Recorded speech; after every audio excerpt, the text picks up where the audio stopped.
This is the first part in a series that I'll be documenting the process of creating my first photo book, an architectural history of North Vietnam. In this video, I went to a village called Duong Lam, probably about 50 kilometers outside of Hanoi. Most of the buildings were built between 1600 and 1880. The village has been continually occupied since around 800 AD, and there have been 2 kings of Vietnam and many famous generals and generally people of note that came from this village. The first building that I'll be going through is the Mung Phu communal house. It was originally built in the later Lý dynasty in the 1600s. It's been rebuilt a couple times since then. The current iteration was built in the early 1800s. It originally started out as a communal well and a place for village meetings, and has grown to have 3 separate buildings, and it's still in use today for celebrating high festivals and commemorating the ancestors of the village.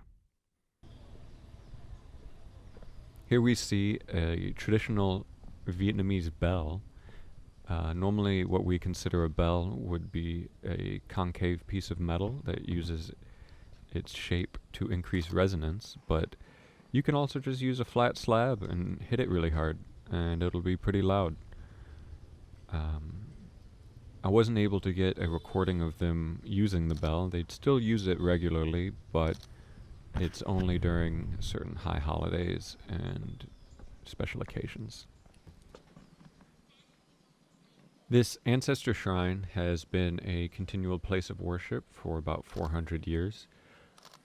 On the sides we can see traditional weapons and artifacts of war through the hundreds of years of conquest, representing the previous dynasties.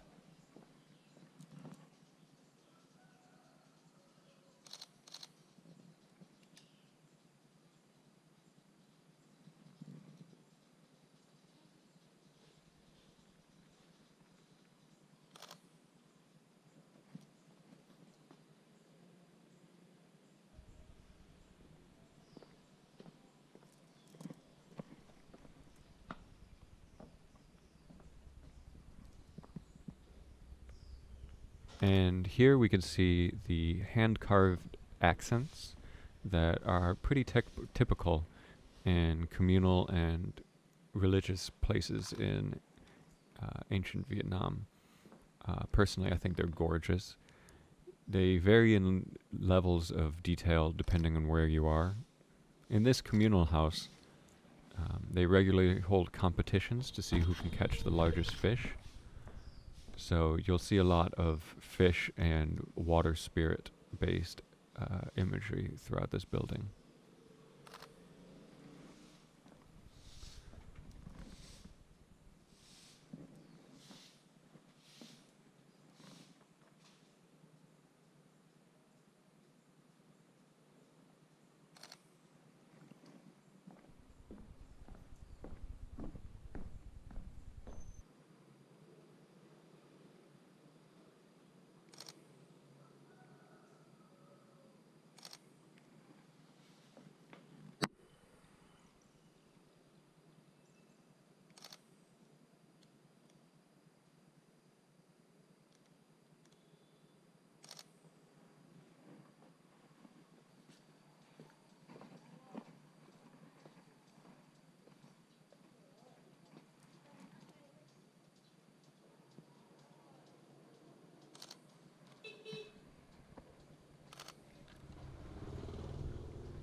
Next, we have Mr. Hung's ancient house. This is the oldest house in the village. It was built in 1649, and it still has a majority of its original construction. It's been very well preserved, and it's considered a historical site. It's open for the public, but somebody still does live there, and this is pretty typical for a residential style architecture for the mid to late 1600s in North Vietnam.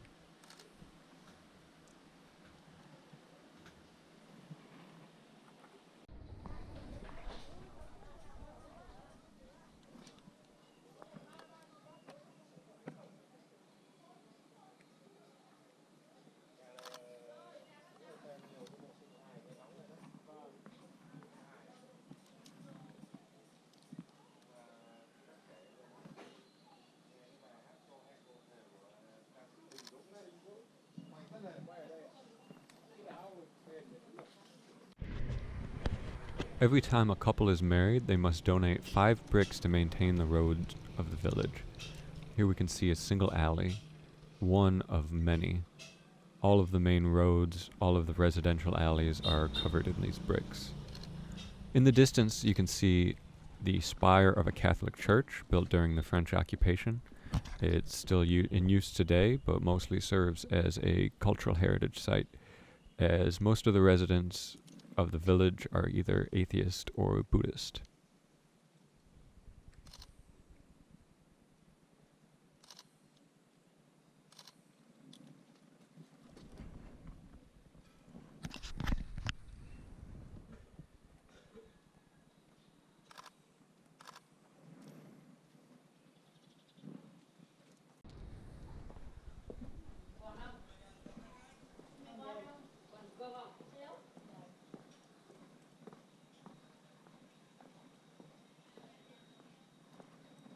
Chào bà. Bà em cơm chua. I took a break to have tea with this lovely old woman. I could barely understand her Vietnamese, but she said she was 103 years old. I didn't feel comfortable filming most of our interactions, but she was very kind and refused to let me leave without at least eating some of her peanuts and drinking tea with her.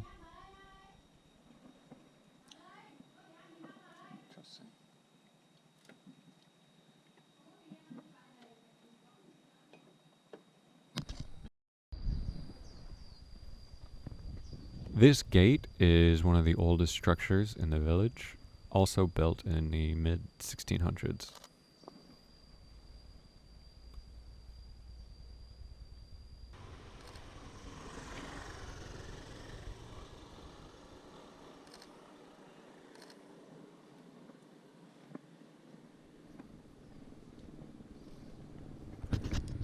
This is Ngo Quyen Temple. It's maybe 2 or 3 kilometers outside of the village. His mausoleum is a few hundred meters away. The temple has been rebuilt many times, but most recently in 1848, you can see the cement walls around the older wooden structure. Ngo Quyen was one of the 2 kings born in this village. He is famous for his Bok Dong victory. I'm not sure if I said that right. In 938 AD, when he expelled the South Han troops, opening a new era of Vietnamese independence. The mausoleum was built a couple decades after his death and was most recently rebuilt in 1847. If you're interested, I've put his name in the lower right-hand corner. Fascinating Wikipedia page about him.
Here's the entryway for Chua Mia.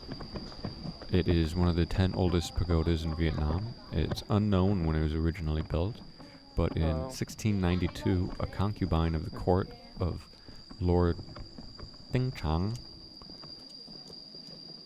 found the shrine deserted and raised money from her family, and the people of the Mia village for its restoration. The pagoda contains 287 large structures made of bronze, wood, and gold.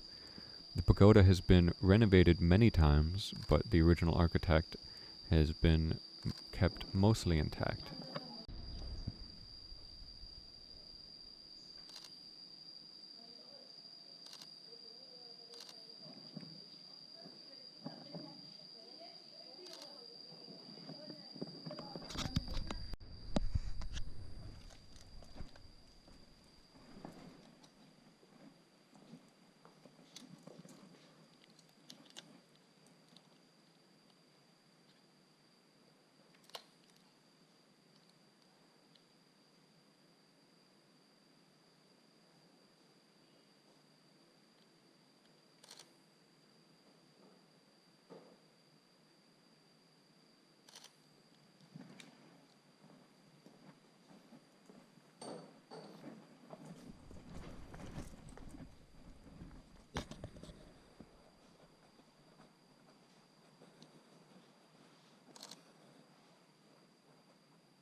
Tay Phuong Pagoda was originally built in the 8th century and most recently rebuilt in 1794.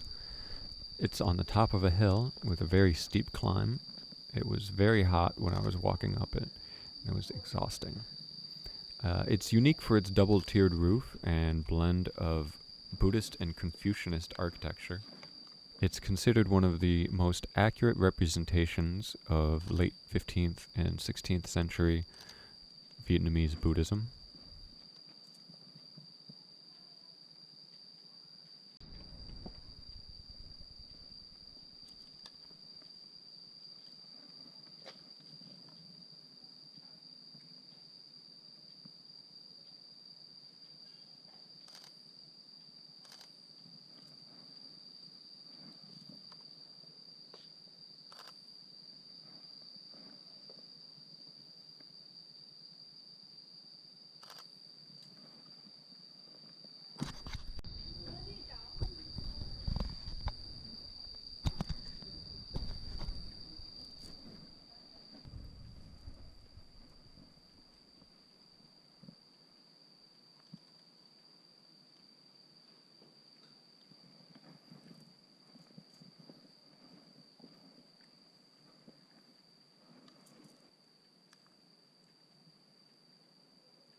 And lastly, we have Tay Pagoda, or Chua Tay.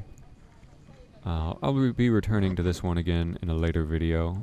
The sun was setting, and I'd already driven about 120 kilometers in the middle of the Vietnamese summer, so I was pretty exhausted. But it was by far my favorite pagoda throughout the day. It's the oldest pagoda in the region, and if you're going to visit one location out of all of these places, I would probably recommend Tay Pagoda.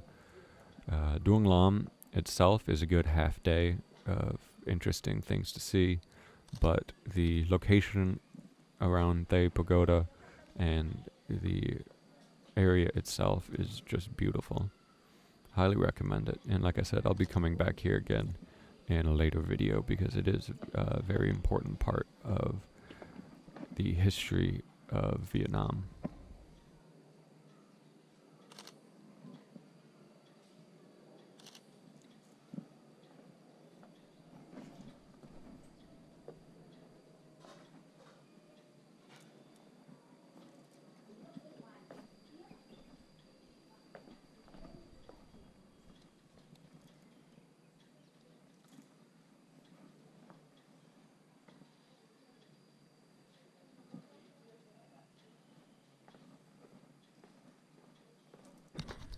If you made it this far in the video, thank you so much for watching. I very much enjoy going around this region and taking photos. If this is something you're interested in, please like and subscribe. It really helped me out. I'll be releasing these videos once a week. I had started a few months ago, but we entered the rainy season before the summer, so it really wasn't that great to go out and do architectural photography. But now that the sun's out, I'm going to hopefully be able to do one of these every Monday and have it released by Wednesday. Not that that really matters, but thank you for watching. I hope you have a great day, and please vote in your local elections.